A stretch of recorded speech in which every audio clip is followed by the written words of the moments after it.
Major year for Favre-Leuba, 280th. How has the celebrations going? Very well. I mean, we have for this anniversary of this legendary brand, we have a product which is, I reckon, one of the best products in that price category, if not the best.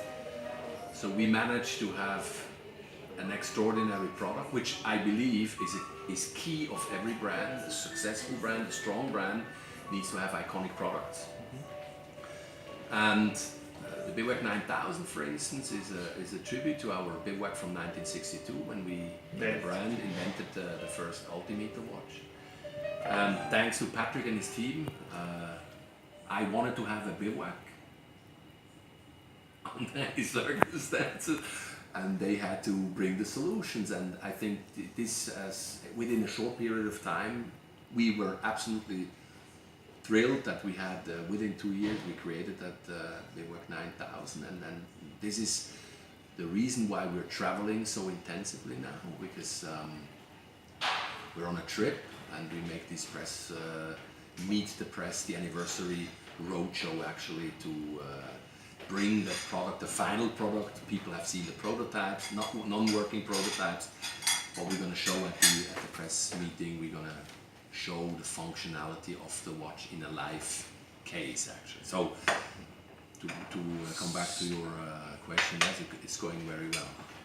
And so you have decided to cover the height of Mount Everest, which is the highest peak in the world. So 9,000 actually is more than 8,848, which happens to be the height of Everest. Yeah. So was that a challenge to make 9,000? Actually, how does it work? Yeah. Like, I mean, the details will be told by Patrick, but yeah. I said, 8,848 meters. We said, let's go beyond. Let's have a safety margin in it. So basically, if you go up to 8,850 meters or 9,000 meters, that's not a big challenge. The challenge is actually to go from 3,000 to 9,000 meters. That was the biggest challenge. That was the biggest challenge. That also requires additional engineering. The capsules and everything, which Patrick is going to show downstairs. And this is something that has major impacted also the shape, the design, the size, and everything. You have to have room. It is a tool. It's a utilitarian tool. We don't call it a watch, and it's not a dress watch. It is a utilitarian tool that performs. It's a high performance watch. Also, an instrument like this, you need to read it. It needs to be read properly. Should be legible. Should be easy to read. It should be easy to read. It should be legible. Otherwise, a small size, and I still see watches, perpetual calendars, I can't read anymore because it's not working. Nor can you operate some of them. Absolutely. And this is exactly the objective. The objective of our development was exactly the same. The tool needs to be practical also, you have to read it, legible, functionality and everything at a high perceived value. That's okay. So Patrick, what were the main challenges to create a altimeter watch which was up to 9,000 meters? What are the key challenges to create a watch like this? Yeah, the key challenges were, of course, in the whole industry there is not a lot of experience with barometric functions. It's basically a barometric function. That's right. And so there are not a lot of brands, so there is not a lot of history in the watch industry for that. So we had first to do a lot of researches how the very few watches with a barometric function, how they have been done, what the different technical solutions were in the past, and we had to analyze all that. Of course, Favre-Leuba had a barometric function in the 60s. And so that did helped that us help? a lot. Yeah. But it was not until 3,000 meters. Yeah. This time we decided to go everywhere where a human being were. That Right. means it's the Mount Everest, and so we had to achieve that. And so, technically the solution is quite similar than it was 60 years ago, but we had to recalculate everything because the capsule it has to expand up to 9,000 meters and not just up to 3,000 meters. So we have a different material than it was in the past. We have a different form of the capsule than it was in the past, and we have a whole. Also, the size of the capsule. The size is similar. The size is similar, but it's a different shape. And of course, we had to recalculate the whole gear train. It's a complete new gear train, and we also use the form of teeth. We use this is not something we usually use in the watch industry. Does it use different material, or is it the shape of the teeth which are different? So The shape. the The shape, yes. Okay. So coming back to you, Thomas, again, you have had an association with the Arctic explorers Ben Haddow and Eric De Jong, who sailed across the North Pole to draw attention to how global warming is shrinking the ice sheet. So how did that mission go? Well, I think they couldn't actually complete the mission. So, but for us, it's also. I mean, the more ideal product would have been the bivouac instead of the harpoon, but the product wasn't ready then by then. So actually, you associated with harpoon. Yes, we radar. associated with harpoon, but it was primarily what is conquering new frontiers. Yes. Right? Yeah. Also, it's the mindset of the brand. It's the spirit of the brand. Yeah. For the Antarctica in December, he will be equipped with a bivouac. So it's conquering frontiers. Definitely, that's the spirit. Why we supported Ben Haddow. We found it a good cause, and we wanted to stay away a little bit from the. I would rather say the ordinary. You know, it's the usual things. I think it's the right environment. It's the right fit for a brand like ours to support something like this. So last year November we were in New Delhi when you actually officially launched Favre-Leuba in India with your radar harpoon. Yes. So quickly, if you could just take us through your journey over the past 10 months in terms of the brand and how it has met with your own self-targets and where you see this in next 1 year. I give you a little state of the industry. You know, Right. the industry is going through difficult times. There's few brands that are excluded. They are pretty much on the safe side. You know. So when you talk industry, you're talking about global, right? Yeah, I'm talking about global. Yeah, absolutely. I'm talking about yeah, global. yeah. So for us, as a old new kid on the block, That's right.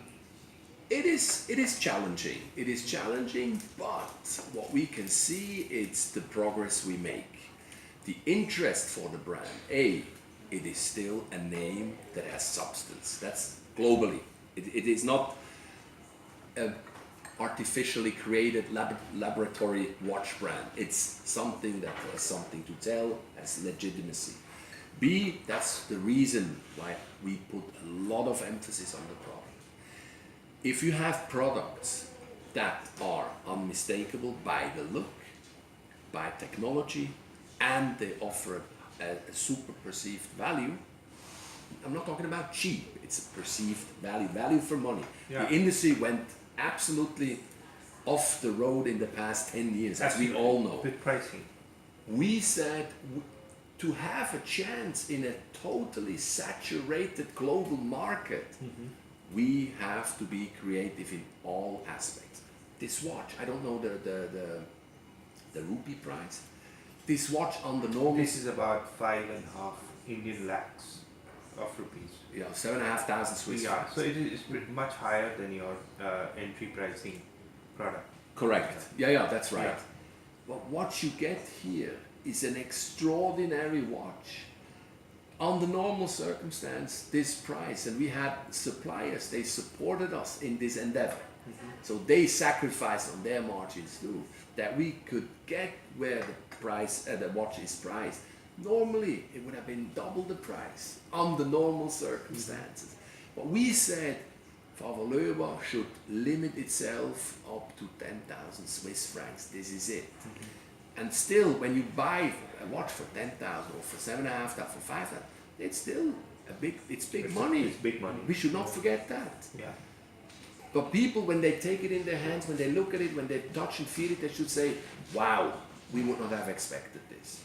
And that's exactly what's happening. That also helps from a commercial aspect. So all these elements, unmistakable design, we call it retro, futuristic. The design element stems from the past and they were brought into the future. So I will just ask the last question to you. If you could just talk about what has gone in terms of materials in this watch. So what makes it special? So how many references do you have, and is it just one reference, or if you could just... For the moment, it's just one reference. Just one reference. Yes, and we choose the material titanium. It's and we also it's titanium sandblasted. It's all matte. Also the dial, also the turning bezel, everything. So it should look kind of natural. It's like And the strap comes in? The strap, the strap is antelope. antelope. Antelope. So it also matches the case. Yeah. So that is, it's like when you go up the mountains, you Yeah. have stones, you Yeah. have shale, you Right. have all The that. natural habitat. Yes, and so that was also the target with this watch. And what would be the overall weight of the watch? If you The overall, how heavy is the watch? oh, 147 grams. yes, All inclusive. Yeah, all Yes. inclusive, which is not a lot, Yeah. considering which the is- size and the height. yes. Yeah, I mean you have got a good volume, and that you have titanium. And the, you know that titanium has a lot of advantages. Yeah. Also, it's for the skin, for Yeah. allergics and all that. It is a very good material, and on top of it, for that watch here, the color match is perfect. Also for what we wanted to do with the watch. Okay, just the last question. What do we expect from you in Basel 2018?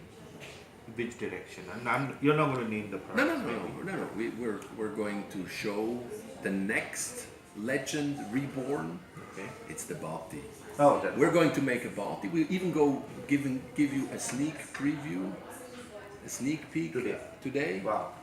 An image which is on an embargo basically, but just to show you the journey where we're going. So there's the third legend after your reader and your bivouac. Now you're going to get back with Bati. Yes, that's something we feel obligated to Yeah. bring the legends back. You know, Yeah.